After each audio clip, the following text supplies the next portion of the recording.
लोनी के अशोक विहार चौकी के क्षेत्र स्थित निषाद कॉलोनी चौराहे पर स्थित मंदिर के कोने पर स्थापित भगवान शनिदेव की मूर्ति को किसी व्यक्ति ने खंडित कर दिया था।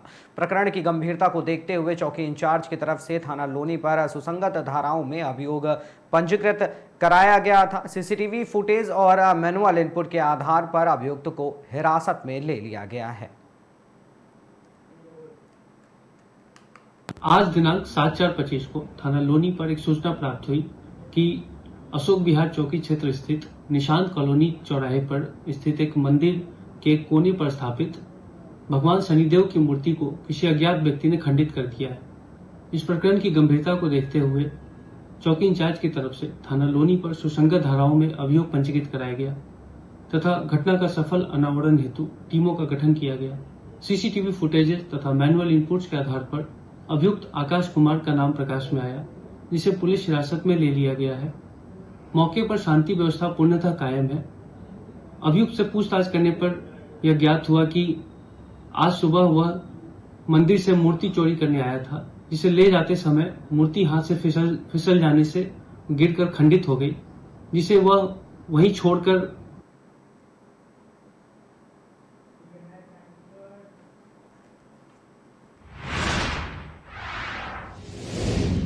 हमीरपुर जनपद में जरिया थाना क्षेत्र के कछवा कला में करही रोड स्थित एक कुएं में 13 वर्षीय बच्चे का शव मिलने से हड़कंप मच गया। शव की पहचान कछवा कला निवासी आशीष पुत्र दुर्गा प्रसाद के रूप में हुई है। घटना की जानकारी मिलते ही परिवार में कोहराम मच गया है। परिवार के लोगों ने हत्या की आशंका जताई है। फिलहाल पुलिस गहनता से जांच कर रही है।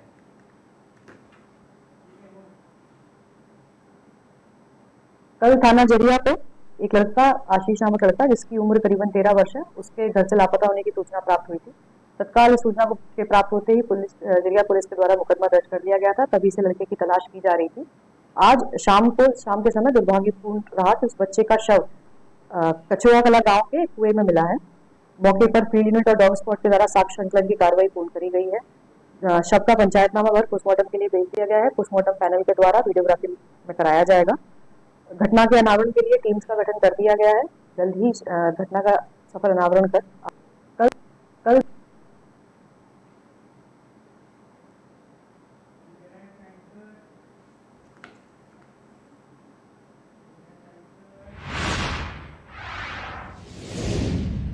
जालौन में श्रद्धालुओं से भरी ट्रैक्टर ट्रॉली पलट गई। हादसे में महिलाओं और बच्चों सहित 14 श्रद्धालु घायल हो गए। घायल सभी श्रद्धालुओं को मेडिकल कॉलेज में भर्ती करा दिया गया है। बता दें, पर्वतपुर में स्थित होलका माता मंदिर पर सभी लोग जवारे चढ़ाने गए थे। उरई कोतवाली क्षेत्र के जालौन रोड स्थित कुकर गांव के पास की ये पूरी घटना है।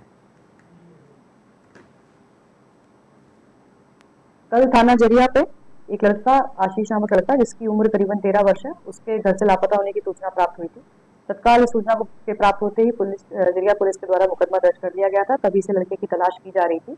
आज शाम के समय दुर्भाग्यपूर्ण रहा कि उस बच्चे का शव कछुआ कला गाँव के कुएं में मिला है। मौके पर फील्ड यूनिट और डॉग स्क्वाड के द्वारा साक्ष्य संकलन की कार्रवाई पूर्ण करी गई है। शव का पंचायतनामा भर पोस्टमार्टम के लिए भेज दिया गया है। पोस्टमार्टम पैनल के द्वारा वीडियोग्राफी में कराया जाएगा। घटना के अनावरण के लिए टीम्स का गठन कर दिया गया है। जल्द ही घटना का सफल अनावरण कर कल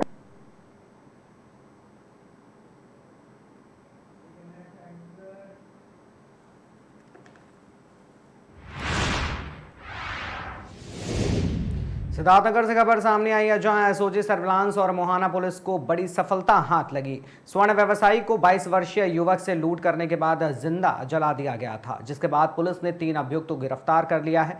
पूछताछ से पता चला है कि घटना में 3 और अभियुक्त शामिल थे, उन्हें भी गिरफ्तार किया गया है। तीनों अभियुक्त नेपाल भागने की फिराक में थे। तभी चेकिंग के दौरान अभियुक्तों को दबोच लिया गया। 7/8 अप्रैल की रात को देर रात लगभग 1:15 बजे करीब एसओ मोहाना एवं एसओजी की टीम मोहाना क्षेत्र में वाहन की चेकिंग कर रही थी। जरिए मुखबिर एक सूचना प्राप्त हुई कि जो 5 अप्रैल को जो सोना के व्यापारी थे सुनील वर्मा, उनकी जो निर्मम हत्या हुई, उसमें से संबंधित 3 अभियुक्त अपनी मोटरसाइकिल के जरिए आलमनगर बंदेक से होते हुए नेपाल को भागने की फिराक में हैं। इसी सूचना के बाद एसओ मोहाना, उनकी थाना पुलिस की टीम एवं एसओजी की टीम ने आलमनगर बंदा पर चेकिंग के दौरान पाया कि एक तेज बाइक में 3 लोग सवार होकर आ रहे हैं। इसके बाद उनको रोकने का प्रयास किया गया, जिसके बाद जो पीछे बैठा एक अभियुक्त था उसने पुलिस पे फायर किया, जो एसओ मोहाना उसमें बाल बचे। जवाबी कार्रवाई में अपनी आत्मसुरक्षा को देखते हुए एसओ मोहाना ने भी कार्रवाई की और जो गोली है एक जो पीछे बैठा अभियुक्त था उसके पैर में जाके लगी और इसके बाद जो बाकी 2 अभियुक्त थे वो अपनी मोटरसाइकिल सहित रास्ते में गिर गए। उसके बाद पुलिस द्वारा 7/8 अप्रैल की रात को देर रात लगभग 1:15 बजे करीब एसओ मोहाना एवं एसओजी की टीम मोहाना क्षेत्र में वाहन की चेकिंग कर रही थी। जरिए मुखबिर एक सूचना प्राप्त हुई कि जो 5 अप्रैल को जो सोना के व्यापारी थे सुनील वर्मा, उनकी जो निर्मम हत्या हुई उसमें इससे संबंधित 3 अभियुक्त अपनी मोटरसाइकिल के जरिए आलमनगर बंदे के होते हुए नेपाल को भागने की फिराक में हैं।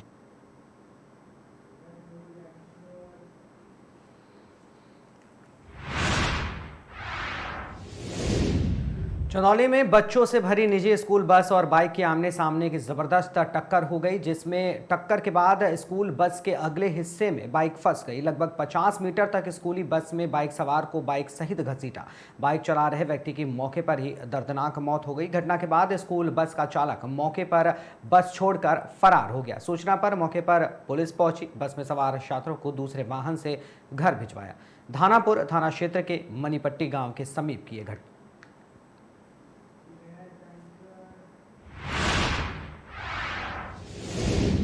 भारतीय किसान यूनियन लोक शक्ति ने संगठन की मजबूती के लिए एक और महत्वपूर्ण कदम उठाते हुए जनपद मुजफ्फरनगर के कस्बा खतौली से अफान अख्तर को नगर अध्यक्ष नियुक्त किया है। ये नियुक्ति राष्ट्रीय अध्यक्ष के निर्देशन और प्रदेश सचिव अध्यक्ष के आदेश के अनुरूप की गई है।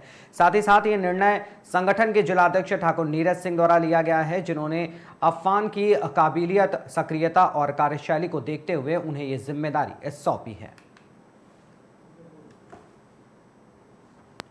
जी, क्या नाम आप? राजेश्वर सैनी, प्रदेश सचिव, भारतीय किसान यूनियन लोक शक्ति। आज एक कार्यालय में प्रोग्राम रखा गया है, क्या प्रोग्राम? आज बड़ी खुशी है कि हमारे भाई अफान अख्तर को नगर अध्यक्ष का पद दिया गया है। इनके पिछले कार्य को देखते हुए इनका आज प्रमोशन किया गया है और इनसे यही उम्मीद है हम सबको कि आगे भी अच्छा कार्य करेंगे पार्टी के लिए। धन्यवाद। जी, क्या नाम आपका? मैं ठाकुर नीरज सिंह, जिलाध्यक्ष मुजफ्फरनगर, भारतीय किसान यूनियन लोक शक्ति। आज कार्यालय में एक मीटिंग रखी गई है, क्या उद्देश्य? आज कार्यालय पे मीटिंग जो रखी गई है, जो हमारे ब्लॉक मीडिया प्रभारी थे उनके कार्य को देखते हुए उन्हें आज हमने प्रमोशन करके नगर अध्यक्ष बनाया है। उनका काम बहुत अच्छा लगा, इसलिए आगे नगर में हमारी टीम बढ़ सके, नगर में भारतीय किसान यूनियन लोक शक्ति तरक्की कर सके, इसलिए हमने उनको आज नगर अध्यक्ष का पद दिया। जी, क्या नाम आपका? मेरा नाम सैयद मुमताज़ अली है, भारतीय किसान यूनियन लोक शक्ति का जिला उपाध्यक्ष हूँ। जी, आज कार्यालय में एक सभा का आयोजन हुआ है, इसका क्या उद्देश्य है? इस कार्यक्रम में ये जो हमारे पुराने नगर अध्यक्ष थे फैसल कुरैशी, उनके काम को देखते हुए उन्होंने बहुत अच्छा काम किया, इसलिए उन्हें अब जिला मुजफ्फरनगर के जिला सचिव घोषित किया गया है और उनकी जगह हमारे अफान अख्तर नयाबादी खतौली से इस पद का आभार उनके ऊपर दिया है ताकि वे नगर को अच्छे से अच्छा कार्य करने की कोशिश करें। जी, क्या नाम आपका? मेरा नाम अफान अख्तर है और पहले भारतीय किसान यूनियन लोक शक्ति से ब्लॉक मीडिया प्रभारी के पद पर था। आज मेरा माननीय राष्ट्रीय अध्यक्ष शिवराज सिंह जी, माननीय प्रदेश अध्यक्ष अनुज गुप्ता जी और माननीय जिलाध्यक्ष ठाकुर नीरज सिंह जी और हमारे प्रदेश सचिव राधेश्याम पटलानी के नेतृत्व में आज मुझको नगर की जिम्मेदारी दी गई है। मुझे खतौली का नगर अध्यक्ष बनाया है। मैं जल्द से जल्द संगठन को एक बड़ी मजबूती से खतौली में खड़ा करने का काम करूँगा। जल्द से जल्द अपनी कार्यकारिणी बनाकर अपने जो मेरे पे जिम्मेदारी सौंपी है जिलाध्यक्ष महोदय ने, उनको जो है कार्यकारिणी सौंपी।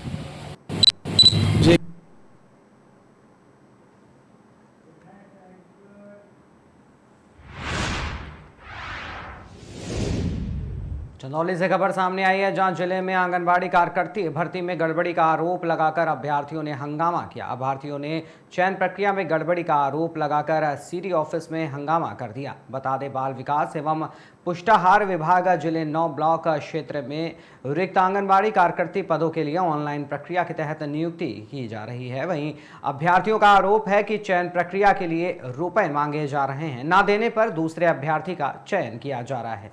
डीएम ने मामले में सीडीओ के नेतृत्व में गठित जांच कमेटी की।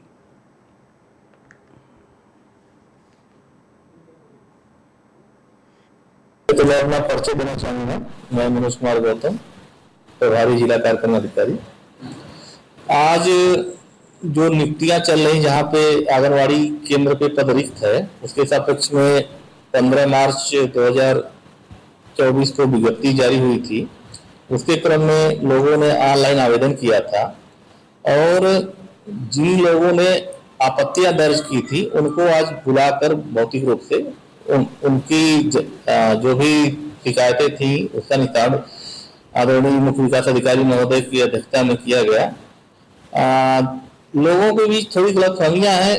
जो शासनादेश है उसको लोग भली बात प्रकार नहीं पढ़ पाए थे, तो कंफ्यूजन की स्थिति में जो आपत्तियां आई थी, आपत्तियां में ढेर सारी आपत्तियां आय को लेकर थी। शासनादेश में स्पष्ट उल्लेख है कि सर्वप्रथम गरीबी रेखा से नीचे जीवन यापन करने वाली महिला विधवा, दूसरे पे गरीबी रेखा से नीचे जीवन यापन करने वाली प्रत्यक्ता या तलाकशुदा, और तीसरी वरीयता थी कि विधवा एवं प्रत्यक्ता अगर बीपीएल की नहीं मिलती हैं, गरीबी रेखा के नीचे की, तो समान अभ्यर्थी से उसको लिया जाएगा। अगर ये तीनों क्राइटेरिया, अगर बीपीएल में ये तीनों क्राइटेरिया के कैंडिडेट नहीं मिलते हैं, तो सेम उसी तरह से गरीबी रेखा से ऊपर नीचे जीवन यापन करने वाली विधवा, गरीबी रेखा से ऊपर जीवन यापन करने वाली तलाकशुदा एवं प्रत्यक्ता, और गरीबी रेखा से ऊपर जीवन यापन करने वाली सामान्य वर्ग की महिलाओं का वरीयता दिया जाएगा।